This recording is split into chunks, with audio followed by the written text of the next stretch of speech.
known for a much higher standard specifications, which is the cargo airport. And it's an international airport with a Code E license. What that means is that we're not only just going to be doing cargo, but we're also going to obviously fly passengers, definitely.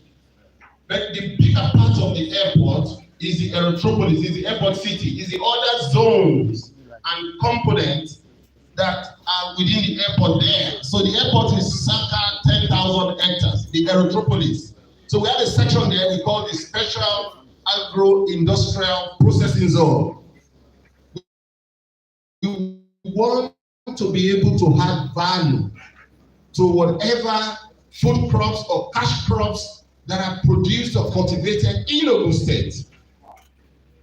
We want to add value to it because if you look at the differential between the raw commodities and value products, sometimes it's almost times 10 in value terms. And also having this SAPZ, the Special Agro-Industrial Processing Zone, will also ensure that we have a capacity here. We're going to be able to employ our people here.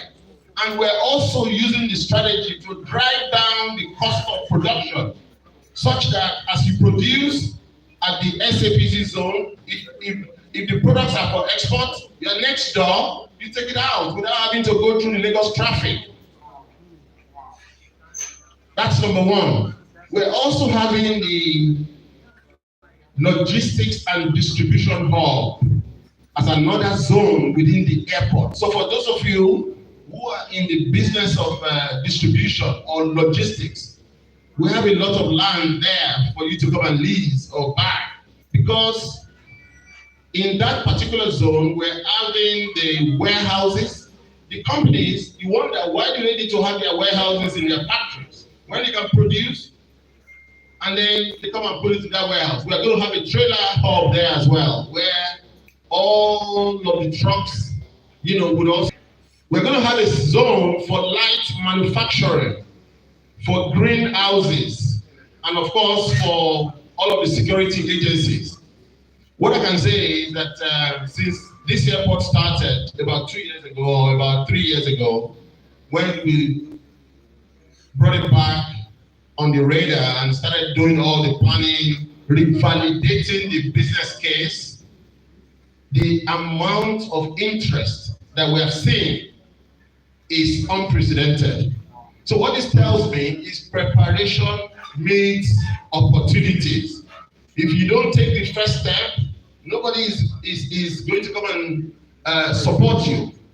Just recently, about 2 weeks ago, we signed an MOU for a first phase investment of $400 million, one of which will be used for some parts of the Special Agro-Industrial Processing Zone, and the second, of course, for the development of the Olokola Free Trade Zone. With all of these very ambitious economic development programs that we are putting in place, if you do not reform the government institutions, they will all amount to a waste. So one of the things we're doing as well is to reform the government institutions. So since the beginning of this administration, we have passed 38 laws to strengthen the institution, to provide transparency, accountability. For instance, we did the Fiscal Responsibility Commission, Bureau for Public Procurement, Business Environment Council, Ogun State Investment Promotion and Facilitation Agency. Even the Public-Private Partnership Law and Office, was also set up. We also established some new ministries, Ministry of Transport. How can we be the gateway state in Nigeria and we don't even have a Ministry of Transportation? How are we going to be able to plan and take advantage of a key resource and advantage that we have as a state? So we set up the Ministry of Transportation, and the next thing we did was to conduct a strategic transport intervention plan, which again revalidated that for you to truly be a gateway state and take advantage of it, you must stand on all fours. You must have the road, very smooth road, very efficient road that will reduce the cost of transportation of our goods. You must have bridges as well. Rail is also another one. Of course, the airport and also the seaport. And that's why we have to truly develop all of these things. I mean, these are huge capital base, and also from our investor roadshows and reach and networks that we have, we're on a trajectory that truly, in just less than 3 years, all the development programs that have happened in this administration is seriously unprecedented. In addition to that as well, we've done a lot of public sector reforms, judiciary reforms, financial management reforms, because one of the things that's also very critical, for a state to be economically viable, you must develop the state to be able to generate revenue. And not only generate revenue, but generate revenue in a very efficient and sustainable way. Particularly when you realize that the money coming from the center is significantly on the decrease.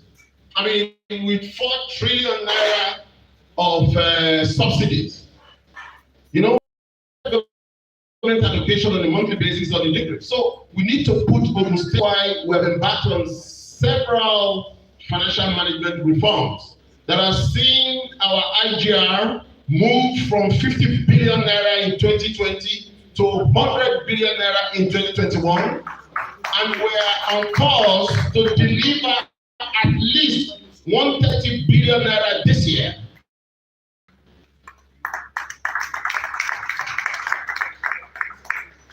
And what have we done differently? We've strengthened and reformed these institutions.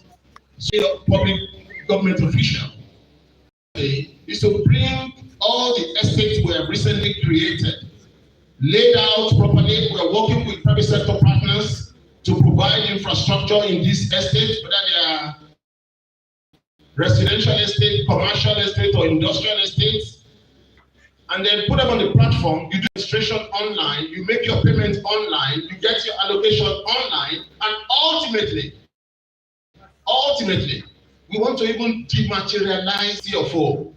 The same way the issue of share certificate is dematerialized. I mean, abroad, has anybody seen a CFO that moves around in Western countries? You simply just have a digital register so that you can even authenticate these CFOs. You can reduce the incidence of fake CFOs. So that's where we are going ultimately, but we're taking the steps gradually. In just less than 3 months, we have over 7,000 applicants that are registered on OLAMs. Now they can buy directly from government. Now they don't have to face the challenges of Omonile or land grabbers or encroachers. This is our own oil. The land is our oil. And part of the reasons we're developing these economic development clusters is to capture the value in this massive real estate. So the Aerotropolis is about 10,000 hectares. We have another economic development cluster we just created in Magoro. Magoro is just behind MFM. We have a whole 12,500 hectares there. We're developing the first phase of 2,500. If you can bring all these companies to come and site here, we can develop mixed-use real estate, provide infrastructure. We would have achieved one of our key objectives of attracting people to come and live, work, and play in Ogun State so that we can begin to tax them. And we reduce